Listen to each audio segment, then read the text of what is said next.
project again. My name is Ella Glassman, and this is my Girl Scout Gold Award project, The Art of Applying. The goal of this project is to educate high schoolers on the college admissions process and application process for arts programs. And these presentations that I've done the past 2 days and today are a part of it. Another part of the project is the handbooks that I'm creating, which are being delivered actually tomorrow. These handbooks are going into all the public schools in Broward County and will be available to any student who wants to access them through the BRACE program at their school. All right, so today we're going to talk about mastering your digital portfolio. This is the big part of what separates an arts program or an arts application from your normal academic program. This is where you're going to showcase the school that you're applying to, what you have to offer. So whether that's film or dance, that means you're going to need to submit a film or a video of you at a recital or something of you performing on stage with a theater production at your school. So what is the creative portfolio? Arts programs typically require a portfolio as one of the main application materials. And for an arts program, this usually is the end all be all. Yes, they do look at your grades, but this almost trumps everything else. You still want to have a good, I'm forgetting the word, you want to have a good transcript. Because if you are a bad student, odds are that you wouldn't be able to keep up with the classes, is how they would look at it. However, the portfolio is what they're looking at because they do want to see that you have potential in the field you are applying to. The University of Arts London defines the application portfolio as a collection of your work which shows how your skills and ideas have developed over a period of time, which demonstrates your creativity, personality, abilities, commitment, and helps evaluate your potential. One thing that I have learned from talking to counselors and admissions advisors and from different schools is that the main thing they are looking at is potential. They can teach anybody how to use the technical equipment of a camera or in art specific paints, but they want to see that you have the potential to grow with the information that they can give you. Where to start? Some schools have very specific requirements, and it is very important that you understand what those requirements are. These requirements can be very open and some are very strict in what they want from you. An open one would be show us 5 films or show us 5 performances or 5 songs. Where a more strict one would be like the Rhode Island School of Design, where they ask for a drawing of a bicycle or an interior space. It's very important that you can follow these restrictions and produce something that matches what they want. 2 tips that I would suggest are to keep a spreadsheet with specific information per school, including requirements, due dates, and formats of work. I will talk about the formats in a little bit, but keeping a spreadsheet of the information that schools want from you is a very useful tool, especially when looking at due dates, like it says on the slide. Due dates come sooner than you expect. So it is important that you are able to gather the requirements for your portfolio in time and in the correct way. The second tip is to review the portfolio submitted by current students. This is a good way to get an understanding of what is expected of you and almost what they're looking for. If this student was accepted to their school and you can produce a product that is not like theirs, but in almost the same quality as theirs, it's a good sign for you. So watching the work of current students is a good tip. Requirements. So, like I said before, understanding the requirements of each specific application is the most important part. You must understand what the school is asking for, and if you are able to provide that. For format, do they want it digitally in slides, or do they want an original copy? Every school is different, and sometimes they will be the same, but a lot of the times, since arts programs suggest applying to multiple schools or an extensive enough list, you might not always see the same format in their requirements. Some schools will want to see your submission through an online tool like SlideRoom. It truly depends on each individual school. If you are unable to complete the required items for the portfolio, odds are the school might not be the best fit for you. A school could ask for a 10-minute film on a specific topic in a specific genre, and if you just aren't capable of producing that or coming up with an idea in that genre, you might not be what they're looking for, and that might not be what you're looking for. So that is something to keep in mind when looking at what is supposed to be in your portfolio. Organization. Organization is a huge part of your portfolio. You want to make sure that it is put together in the most logical way possible and that it is easy to navigate. If your portfolio is unorganized and a mess, the admissions advisors are not going to want to look at it. You want to make their job easy so that you don't get immediately put into a no pile. There's many ways to organize it, whether that's genre, chronologically. You want to have some sort of grouping system within the portfolio. You also want to make sure that you are submitting high quality photos and videos. Many schools have emphasized that nobody could possibly understand how often they receive submissions that are not up to standards in terms of quality. So they will see that if you can't put the effort in to submit a high quality photo or a high quality video, they will take that into account in judging your ability to meet their standards in terms of their curriculum. Labeling. Labeling is a huge part of organization.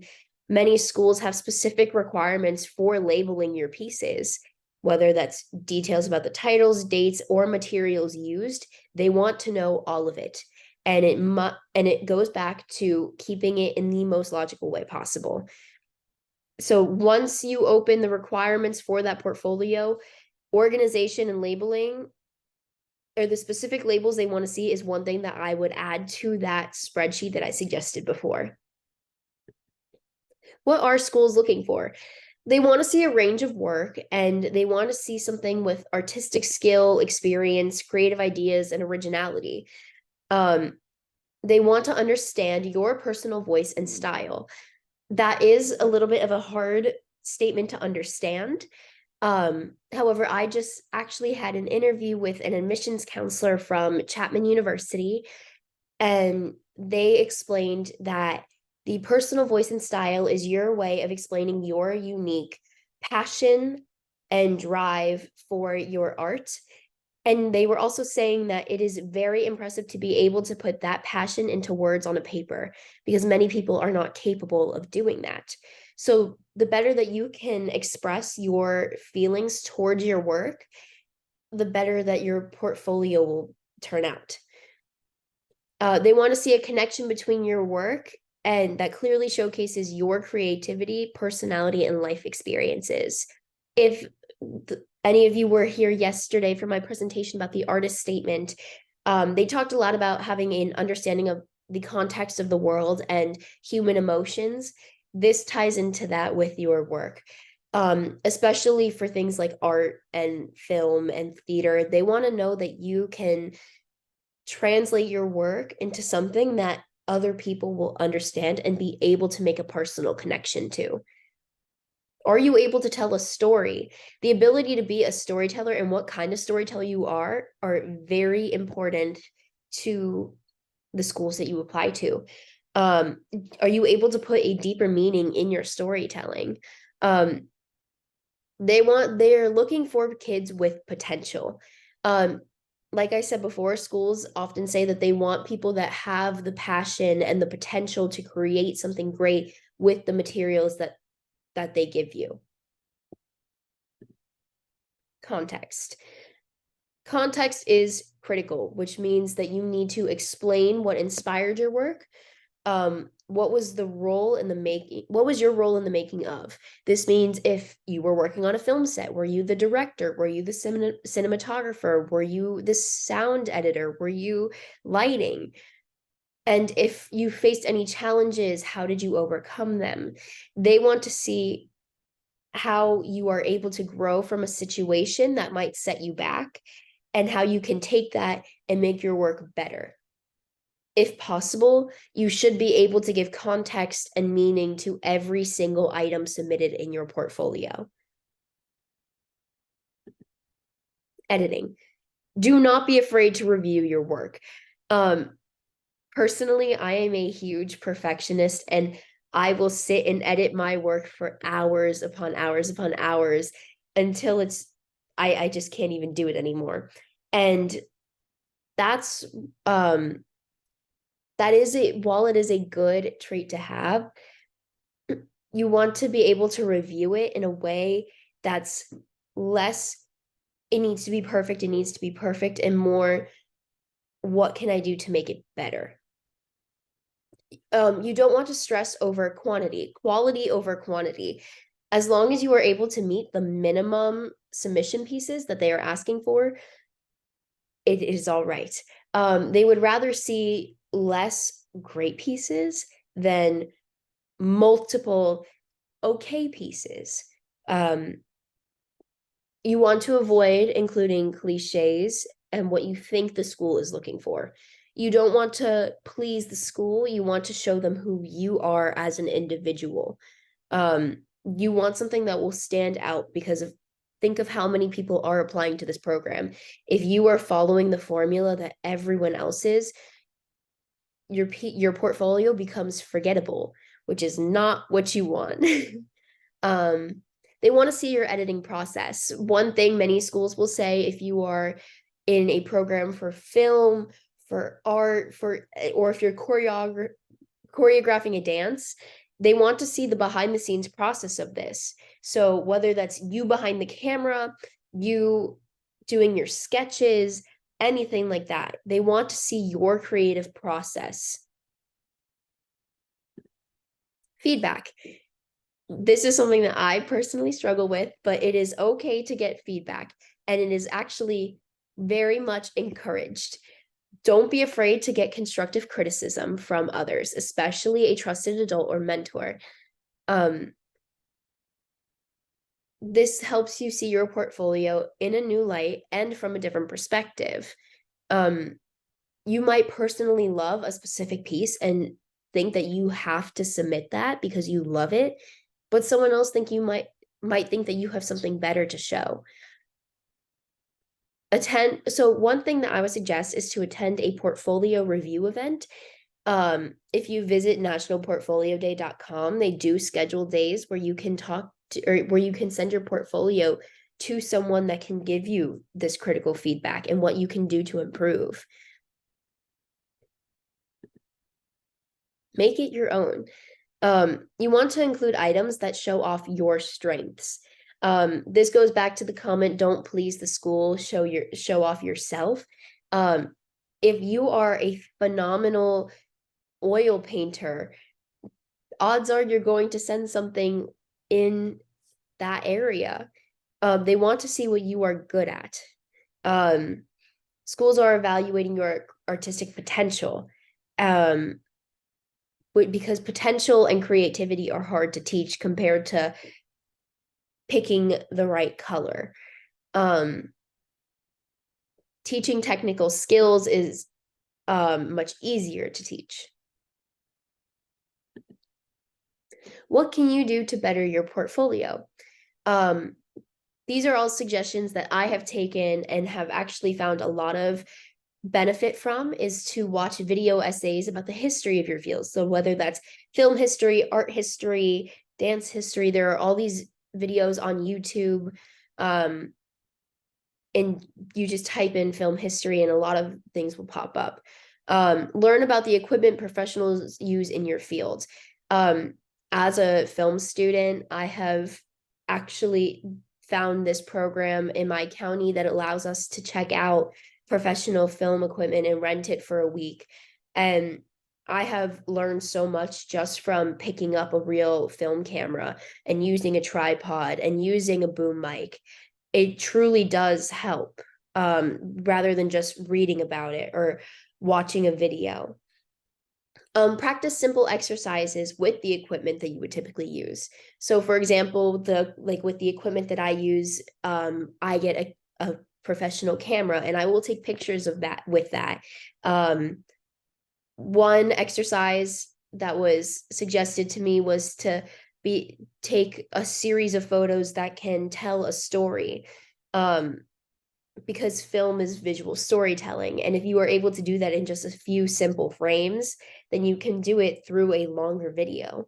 Do not be afraid to work with other people. Collaboration is essential. In all of these arts programs, you are going to be encouraged to work with other people, and in many situations, forced to work with other people.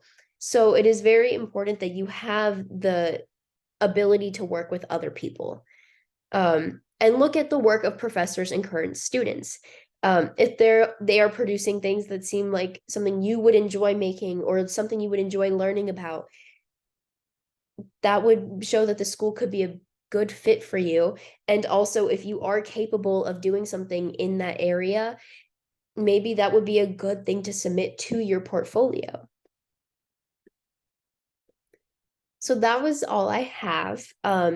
I want to give a special thanks to Louise Borden, the founder and president of Best Fit Education, Tori Lynn Serenity, my Gold Award advisor, Anna Hernandez, the brace advisor at Western High School, Carol Lopez, the brace coordinator for all of Broward, and Lori Glassman and Debbie Miller, my Girl Scout troop leaders.